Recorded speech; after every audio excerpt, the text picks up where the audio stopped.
That's my. I'm going. Okay, I'm rolling. I'm rolling as well. This is going to be interesting. I hope it goes well. Okay, let's hit this.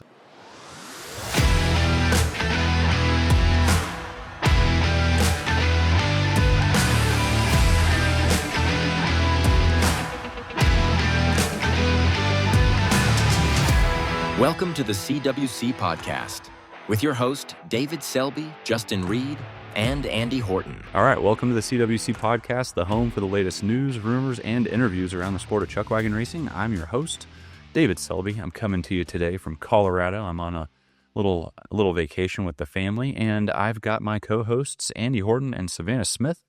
On today's show, we're going to talk about the inaugural Reggie Little Outlaw race from this past weekend in Glen, Mississippi. We had great weather, a great venue, and we're going to talk about how those spills went. Very exciting weekend. Later on the show, we're going to go ahead and have a look at what is ahead for us, for the sport, as we just have a couple weeks here off from racing. So we're going to hit you with some results from last weekend at the race and everything that's ahead. So it's all coming up on the CWC Podcast. How are you guys doing today? Not too bad. Have you Yeah, doing pretty good. recovered? Not really. We didn't really have time to recover. I mean, it was like next day, and Dad goes off and has a car wreck. So, Man, I mean, I know he's fine. He's fine, by the way. Yeah, I know I've talked to you about it, but kind of reiterate what happened there if you don't mind sharing. Mr. Dean Horton. So, yeah. So, while we were, Dad's got a thing for generators right now. So, go figure. So, while we're on the way to the race in Mississippi last weekend, he gets on an online auction site and buys a generator. And so, the morning after we get home, he runs to pick that up, does that, gets back home with it, no problem.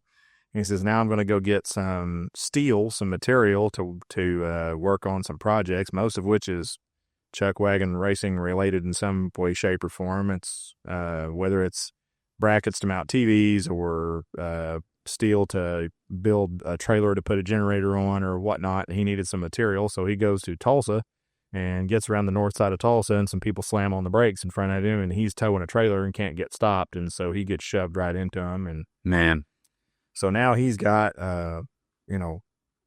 radiator, bumper, hood, grill, whatever, what have you, trashed on his truck. And so today he's been trying to get estimates on it, and he can't find people open or that have people to do estimates. And so he's got like one estimate that he's managed to get done. And so he's about to lose his mind. So now he's trying to figure out how to do that, how to do the TV brackets, how to get the generator built and get trailer ready and all that stuff. He's trying to do all this stuff at once. And now we've got, that less than 3 weeks till Clinton. So it's definitely causing some challenge. yeah, it's kind of the countdown is on at this point. I know. Yes, it is. That is, man, it's all, especially after a weekend where we were kind of like, okay, people are having wrecks. We're trying to take care of people. And I mean, it's just on the heels of a big weekend. So yeah, well, we'll be thinking about him. And if anybody has a truck or a dually that they want to, I guess, get rid of, but Donate. yeah, but man, I know that's tough stuff to deal with, and trucks aren't cheap right now. But Nope. But yeah, man, I'll tell you what, big weekend. Savannah and we left basically directly from the awards ceremony, and we went and hit the road immediately. Probably got on the road around 5:30, and then we got back to Nevada. I mean, I don't know, 1:30, 2 o'clock in the morning. Does that sound about right? Yeah, Mm-hmm. Yes. that sounds about right.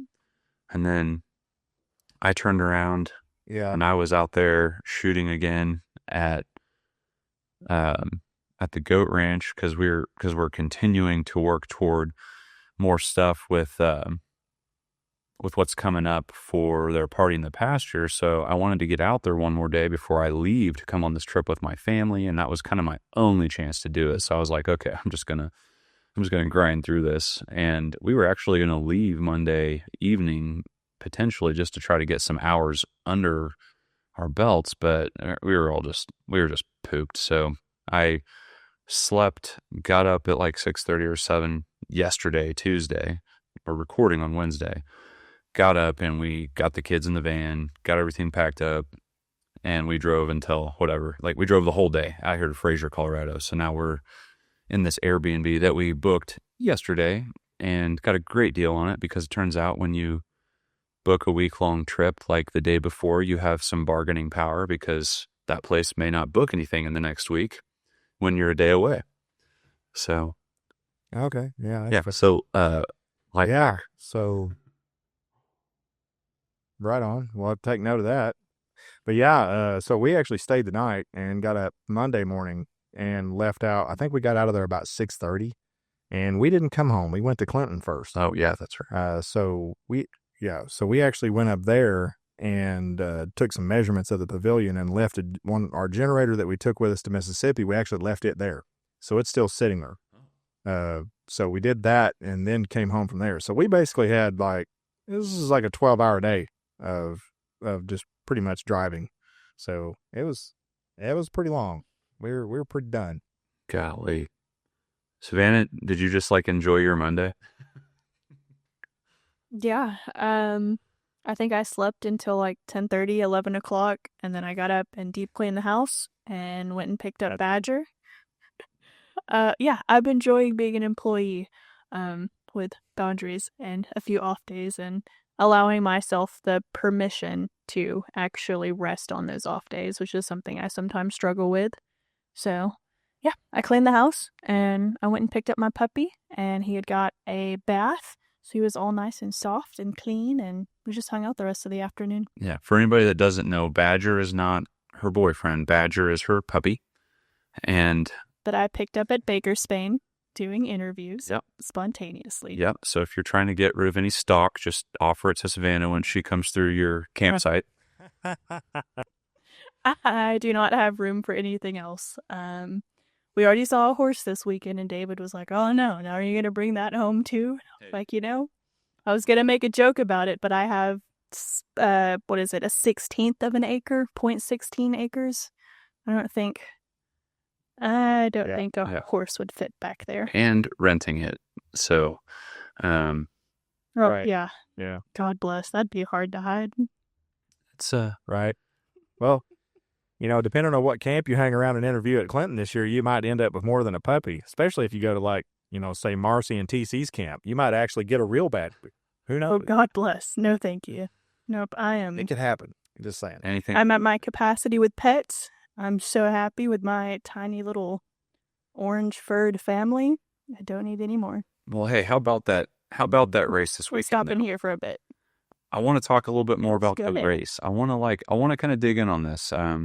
We don't get a lot of first-time races where we get to just sit and kind of take it in, and we were all three there, and so with it being a first-time race, it's not like every time we're able to say, oh yeah, we're going to have all three of us there and really bolstering our efforts, because a first-time race, sometimes that's a budget approach, and you're trying to cut costs, and this is one of those things where Trent Little was like, yeah, man, you just tell me what you think is going to be good. And we're in this thing for the long haul.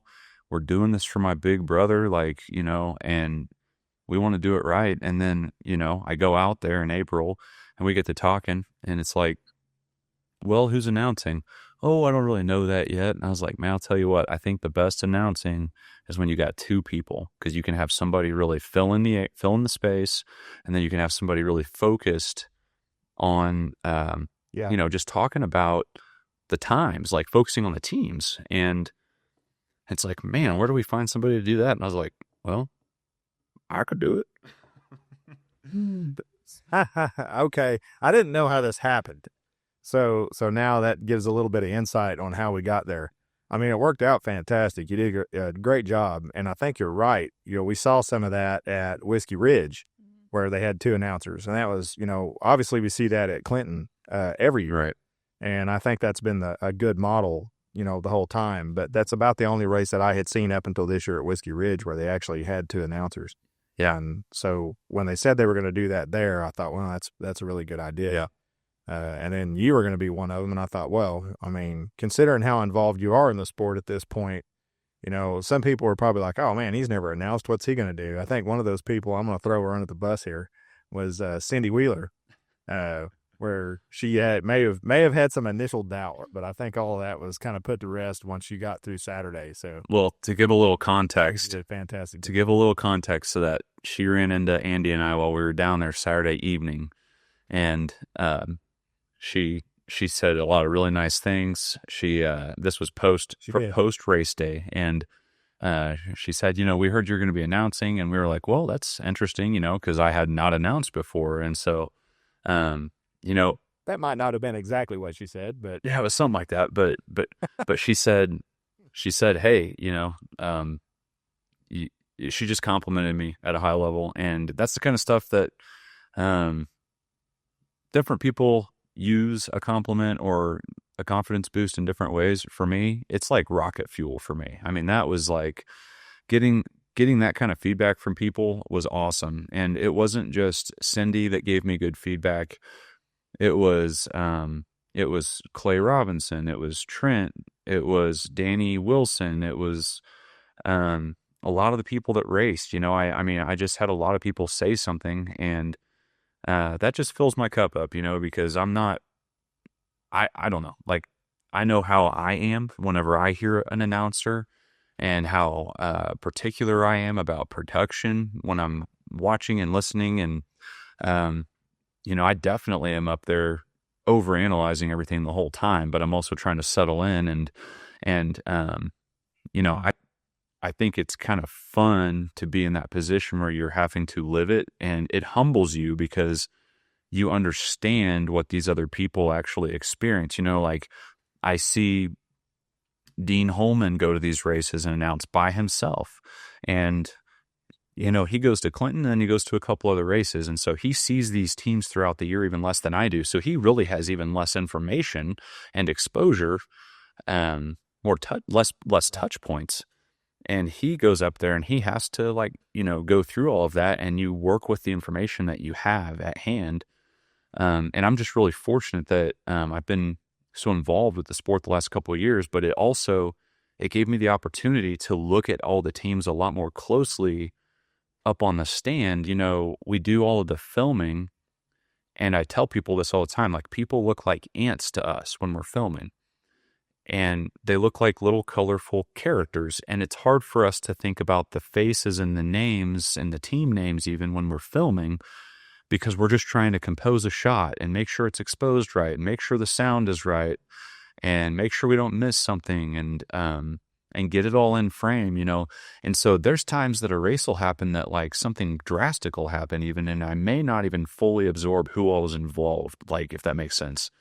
When you're on the stand. Oh, it totally makes sense. Right. And when you're on the stand and you're calling out the team names before it starts, you're calling out the people's names before the race starts, you're actively paying attention to that throughout their heat, and then you're calling out their times after they run.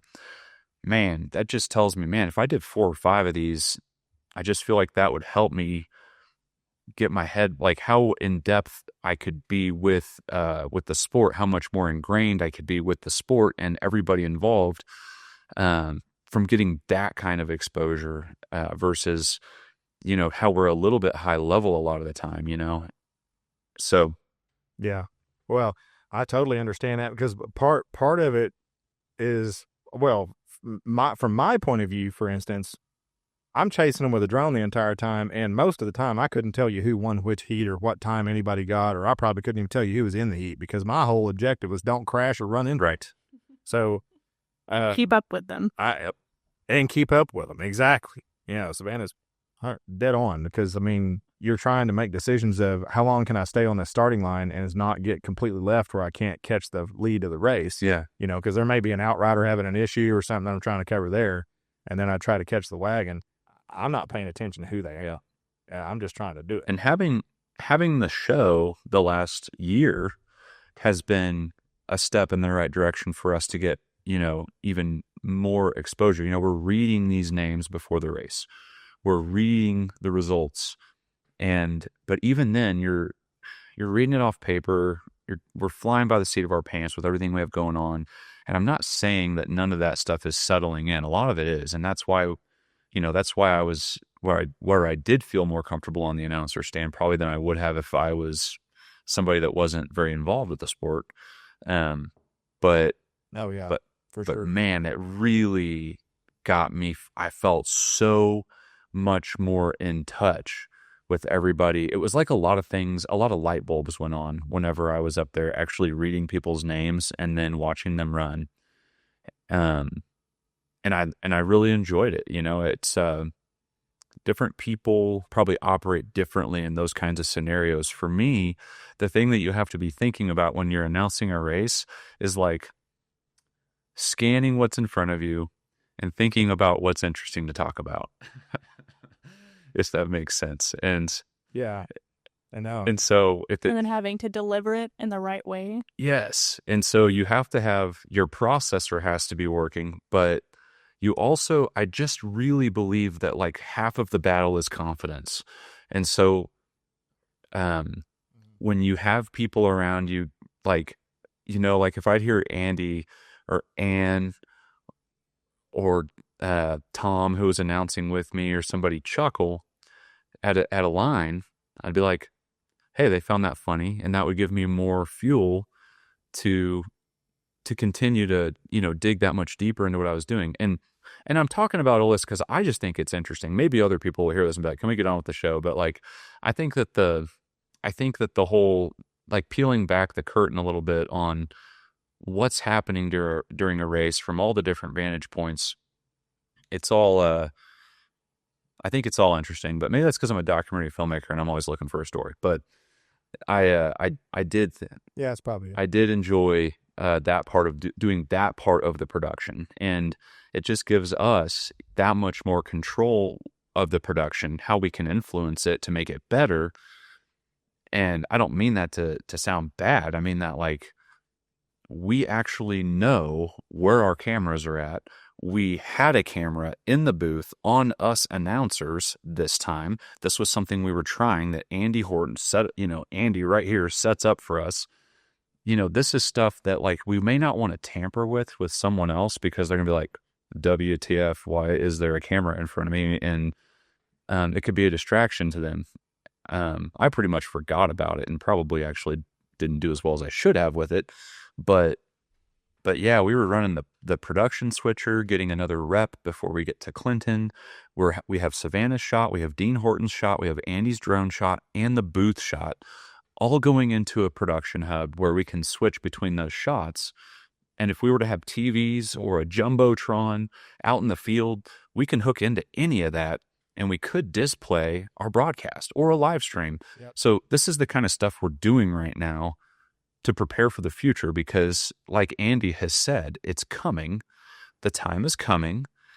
And whether it's more competition that shows up or it's us responding to that inquiry of like, hey, can we do bigger? Can we go better? I just appreciate that I've got a team that's pushing on that. So that was really cool to do that. And so I guess to kind of conclude that little piece, my hope with this edit is that this piece goes out there as a little bit of an experiment of like, hey, here's the full race day production. Yeah, we'll have to cut a few things out probably, maybe just to kind of help it move along. But I kind of want people to be able to relive the commentary, almost like if you were to go back and, watch game film or a baseball game on ESPN or a football game or whatever, and you get to like hear the analysis. So I'm curious to know what people think when this comes out. So you, the listeners, our audience, we would love to know, what you want to see, or if you'd rather just see us cutting between, gunfire, go through the finish line and be, just give you the game film as quickly as possible so you can digest that, analyze that, and move on for yourselves. That's just, that's the stuff I want to know. I mean, what goes through you guys' heads when I say that? I mean, I think anybody can search through a video. I mean, or fast forward through a video. I mean, I think if they don't want to see that stuff, then they don't have to. But I think there's some people out there that, do get a kick out of that, or, there's banter and stuff that happens in between the races I think could be interesting, but maybe, not everybody's going to find that interesting, but they can skip it. Yeah. It's not that hard to do. So that's my take. Yeah. No, I agree. I am a huge proponent for those little extra things that we can do to make a small piece or these race days a little more visually appealing, a little more engaging and fun to watch, so it doesn't just feel like, some sports highlight. Yeah, I think the only one that was really questionable was, I think I got a little bit of flack for saying it was the Panty Droppers race team, and of course we start that race by giving them crap because they have a fun name, and then they drop their stove, and I called them out and said something like, "Oh, I guess we're the Stove Droppers," or something like that. And I had somebody had a problem. Somebody didn't like that. I thought it was pretty clever. Somebody Edgy and clever. Whatever. Well, somebody said something, and I understand that it's probably somebody that's close to those people, and that's okay. And I said, I'm sorry. I'm hearing your feedback. I'll keep that in mind, and not to say I'm not going to give them crap, because they've painted this target on their own back by giving themselves the name Panty Droppers, but yeah. Yeah. I mean, come on. But I mean, I got a phone call about that remark that you made too, but it was in a positive way.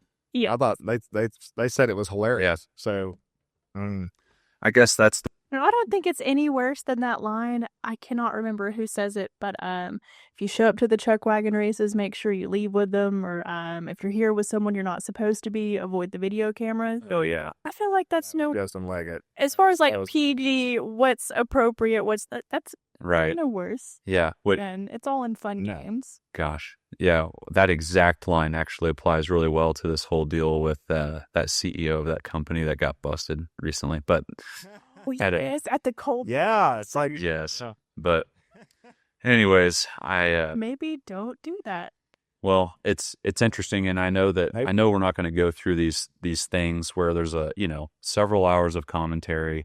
We're not going to go through those things and come out completely unscathed by a little bit of, not everybody's going to be 100% on board with everything I say. So take it with a grain of salt, I guess. But big thank you to Trent Little, Danny Wilson, Annie Little, the Trump Train Group, all those people who made the event great this last week, and thank you for the opportunity to do what we did, because we're out there working and stuff, but we look at this as like, hey, this is a great opportunity to come out and do some stuff that we don't get to do at every race, let alone just have Andy at every race, because Andy's really a high level video, technologically advanced, gifted person that we want to have at every race, but it's not free for you to drive from Oklahoma all the way to Glen, Mississippi and set up camp and get all this expensive equipment out. So it's awesome to know that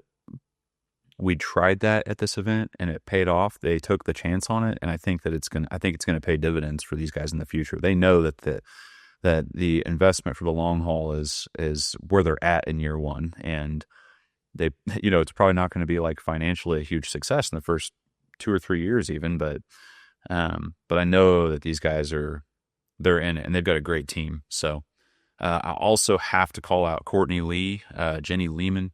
Those guys had the time sheets, the race sheets, and everything ready for us.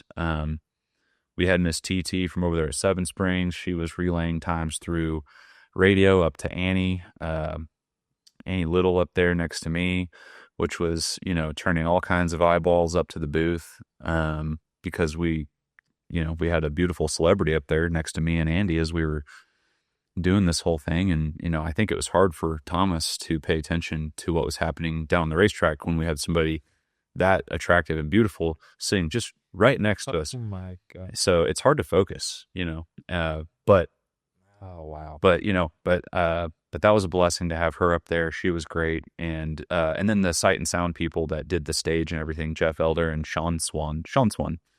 Yeah. Man, those guys hooked us up, and that's the only reason everybody out there could hear us, especially day 2 after we worked out a couple of kinks. But man, it was fun. It was a good weekend. They did great. Those guys were awesome.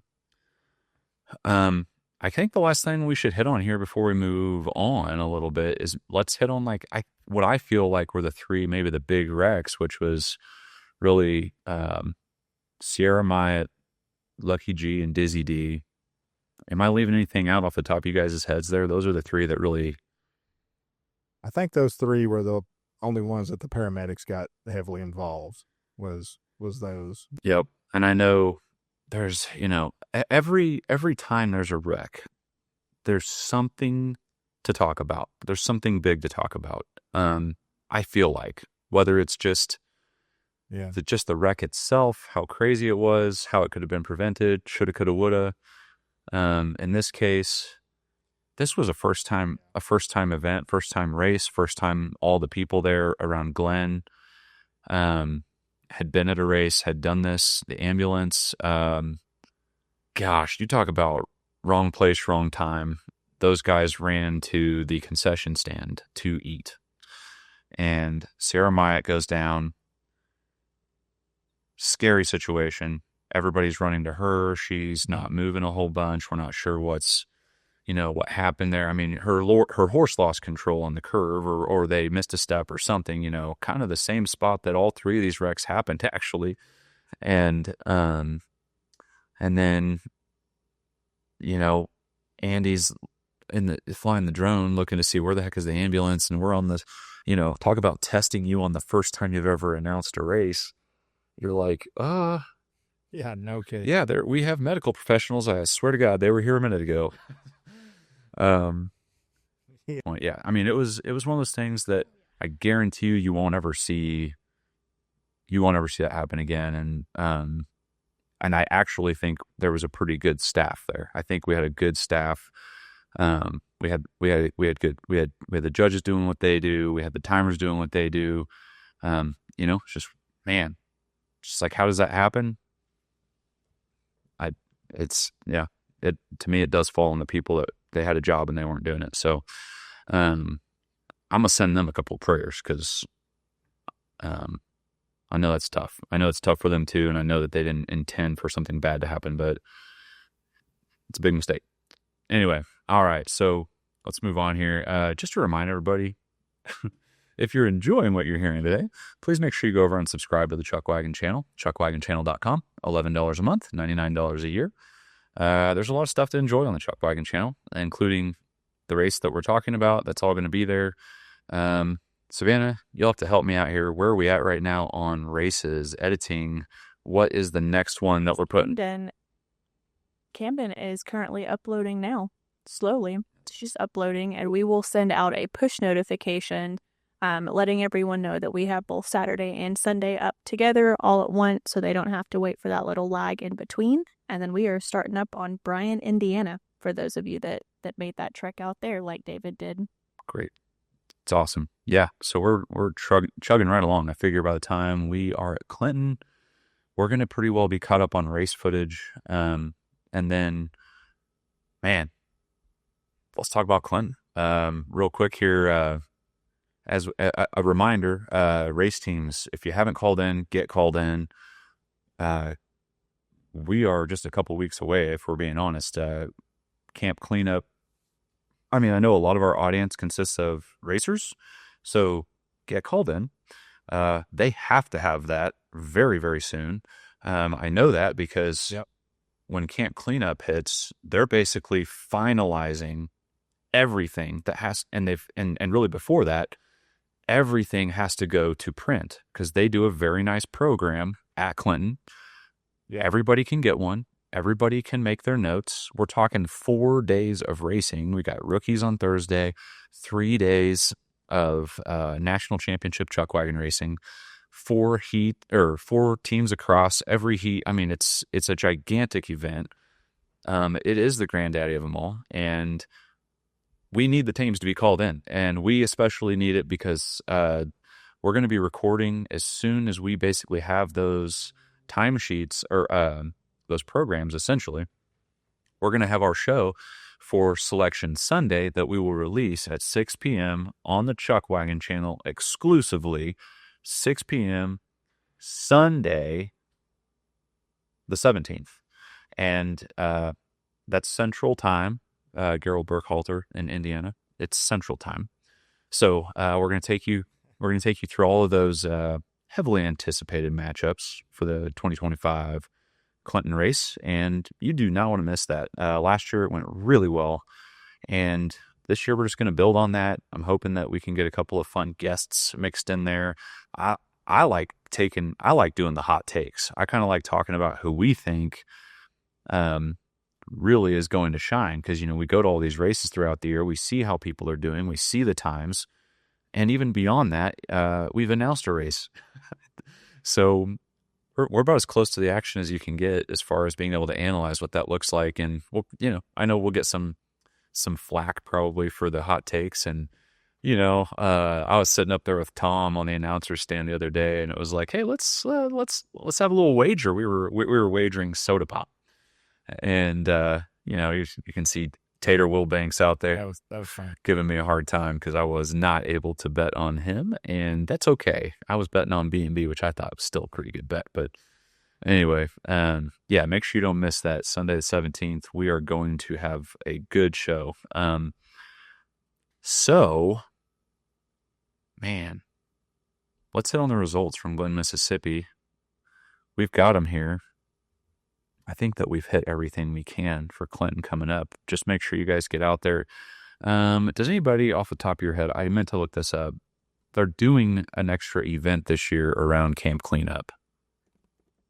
Yes. And I can't. From my understanding, it's going to be like a dinner hoorah. And that's Friday now. And that's Friday evening. First I've heard about this. Say that one more time.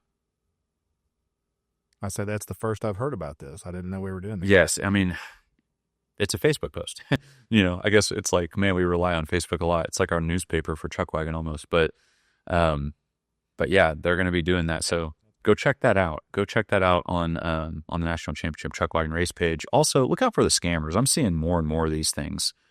People recreating. Oh, they're getting bad. Yeah, they're recreating the camp. And if you get a message, like a Facebook message from anything that says @Meta support IT, do not click on it. Do not open it. No. It is not real. Just leave it alone. Yeah. Leave it alone. Yeah. There's if they're threatening to delete your page or something stupid like that, it's definitely a scam. Yes. Okay. Well, All right, so I found the post. It says, new idea. It has become a tradition for some of you to show up at the ranch on August 14th to get in line for placement of trailers on the track and canopies on the bluff the next day. Who would be interested in having some supper and music at the pavilion on top and the bunkhouse across the river? We will provide the foods. Someone can bring the guitars. that's okay. Well, let's move on here. Let's get into the Reggie Little Outlaw race results, and let's roll through it here. Land Rush Wagons, which we did get to start with the Land Rush at this race, and third place, Bar 20, second place, a little bit of B&B, and first place was Say When, and just get ready to hear a whole lot about Say When and everybody from kind of their group there, because Triple J and all them, they had a good weekend. Go ahead, Savannah, hit it on Land Rush. They did. All right, so Land Rush Outriders. Third place, we've got Gavin Bullock. Second place, Chloe Berry. And first place, Dawn Kaler. Why does Chloe Berry sound familiar? What's that Halle Berry. famous celebrity? Halle Berry. There we go. Here we go. Hmm. Chloe, sweetheart, I like your name. Andy, take it away. Okay. Right on. We got 4 up 52-inch mules. Third place was Trump Train. Second place was Running Blind. And first place was Pitching a Fit. Nicely done. Big Horse Rubber Tire. Third place, Pitching a Fit. Second place, Haywire. First place, Trump Train. Good to see them get a little success down there on their, I'm going to call it, their home track now. at least until they do something else. I don't see why it wouldn't be. Must have been a real good feeling, not only running on a home turf, but winning on a home turf. Exactly. There you go. All right, so 46-inch mules coming in third place. We've got TNT Reloaded. Second place is Where's Robbie? And first place is Ain't Scared. All right, 46-inch ponies. Third place, Derek Hands. Second place, Triple J. And first place, Going Nuts. 52-inch mules. Third place, Pitching a Fit. Second place, Trump Train. And first place was BS Racing. Congratulations, BS Racing. 52-inch ponies. Third place, we've got the Outlaws. Second place, Running Blind. And first place, we've got Triple J. Yeah.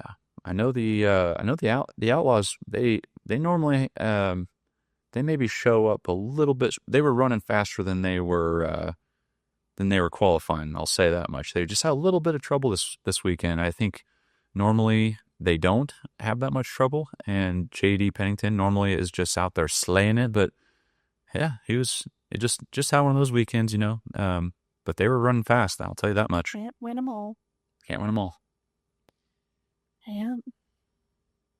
But JD was also running for 4 or 5 teams total. Yeah, he was busy. Something like it was a lot. Potentially more. Yeah. Crazy. Take it away, Andy. All right, buckboard.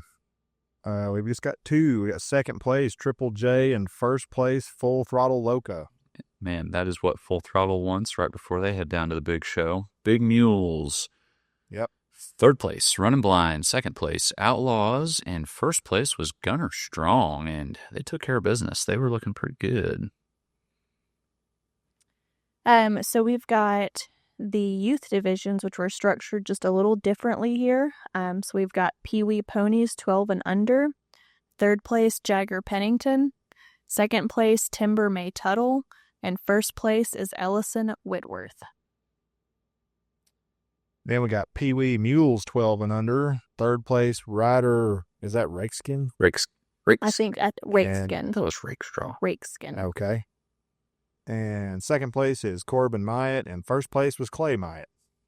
All right. And Outriders 12 and under. Third place, Thomas Howard. Second place, Jagger Pennington. First place, Ellison Whitworth, and he ran it in 8.97. Ellison had a really good weekend. He actually, on the 12 and under Pee Wee ponies, he had to come out there and make up some time, I think, on both of these that he was in, and got it done. So congrats, buddy. Mm-hmm. And then for our junior division, so that's 18 and under, they ran 1 3-man team at a time, but they ran the full track like the adult divisions do. Third place, we've got Outlaws, Damien, Clayton, and JD. Second place, we've got split decisions with Tinley, Austin, and Raya. And then first place is going to be Going Nuts with JD, Levi, and Damien. Right on. I thought that was kind of cool to see. Now, on the juniors like that, the Outriders started mounted on those. That Yes. is correct, right? Mm-hmm. Yep. Yes. That was interesting. Yeah, they did But start. they also, it looked like they had to stand a little further back than the Outriders normally do. Like there was maybe like half a wagon's distance to a wagon's distance between the back of the wagon and the Outrider. Yeah. I kind of love that because it gives them the chance to not have to deal with all the rigmarole at the starting line and just get the experience of, Right. I mean, obviously this was a small division and we had some pretty experienced riders in there. But if you think about how this could like flesh out for like, let's say there were like 8 or 10 teams and you talk about these youth, these juniors, 18 and under that really want to go out and experience what it's like to run the full track and get that feeling of, yeah, I'm passing my wagon, I'm running the track properly, and we're getting a qualified time. And I don't know, I just really thought that it was a good thing. I love giving the youth that kind of experience as they are preparing for that transition into the adult division. So I thought it was great. Kudos to everybody that got together to put that on. And yeah, and run them one at a time. It gives them that chance to, build on some of that situational awareness without having to worry about two other outriders running them over on the start line. right. So I think that was a good move. Yes. And to kind of wrap this up here on the classics, I'm going to go ahead and hit this. There were two qualified teams here that got it done. It was second place Haywire and first place B&B Farms number 2 at a 51.66. And, talking about that classic division, I mean, I was ecstatic that we were going to see really so much good classic racing. And, we had a couple of pretty big wrecks there. And, we had BS Racing out there, too. I guess off the top of my head, I'm trying to remember exactly what happened there. That I guess they just didn't. They must just not have gotten an outrider. I don't have that in front of me, but well, here, let me see if I can pull up the. Yeah, but those guys were booking it. There were some good classic teams out there, and going into the very, very last heat of the day, I was betting dinner with Tom up there on the announcer stand, and of course the gun. Clay Robinson's down there, and he did a great job this weekend on the gun. By the way, starting job was fantastic. Nothing against Justin. We love you, Justin.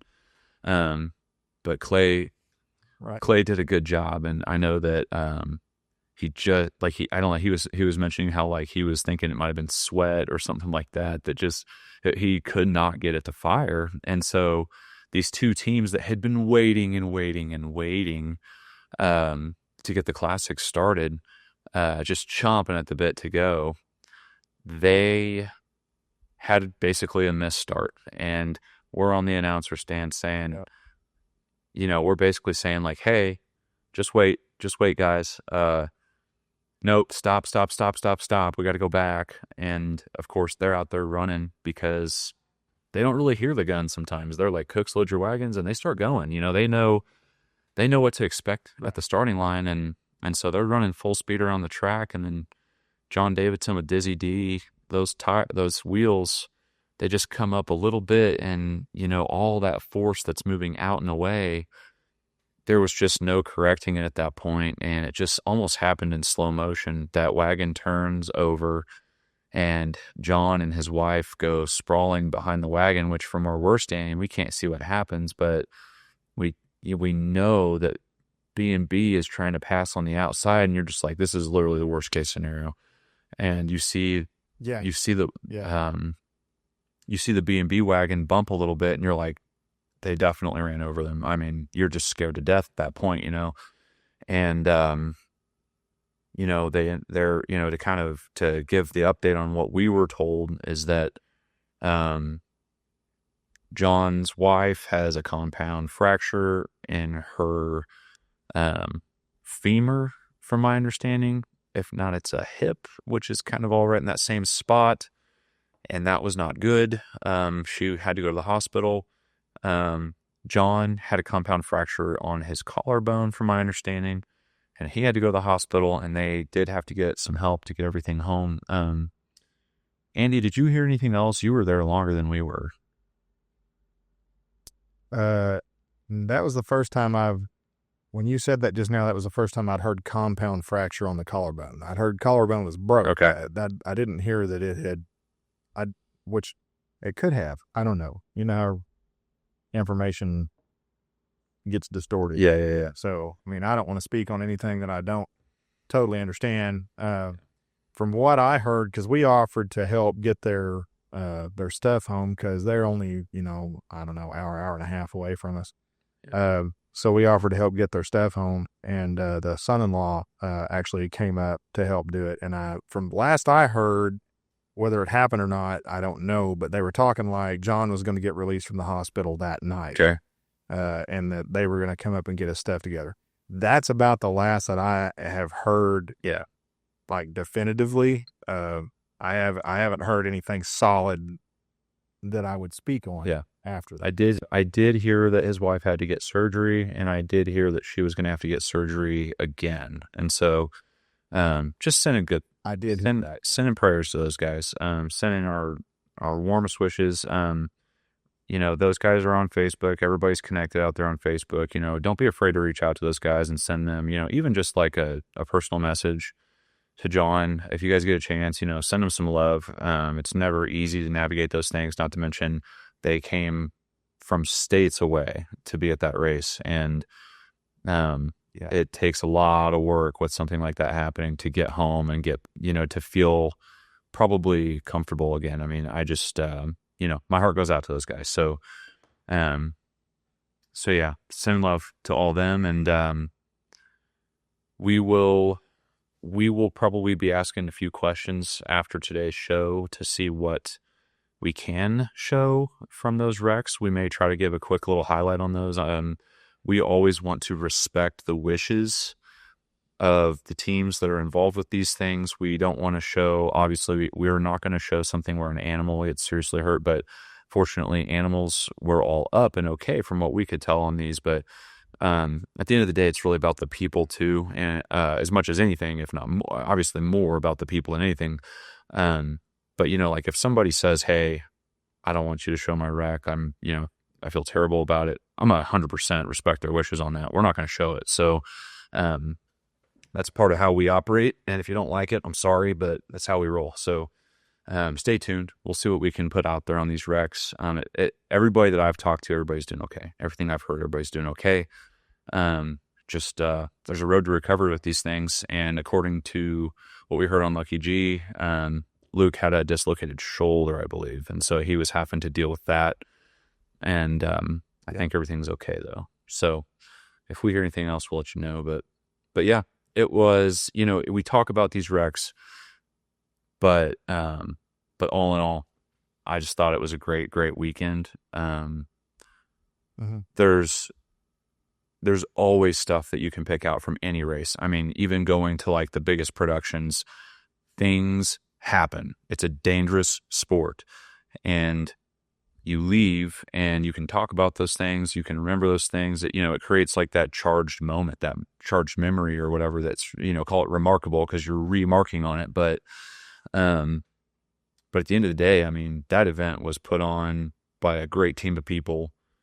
The production was good. I just feel like it was a very good weekend. The weather was awesome. People left with smiles. Way lucky. Yeah.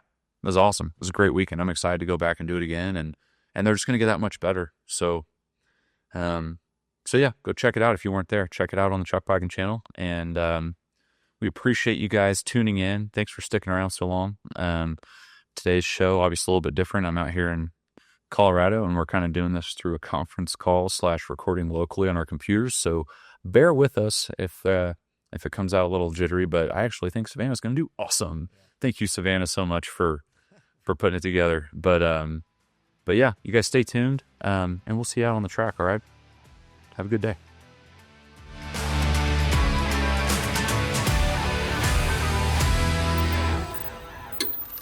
Thanks for listening to the CWC podcast.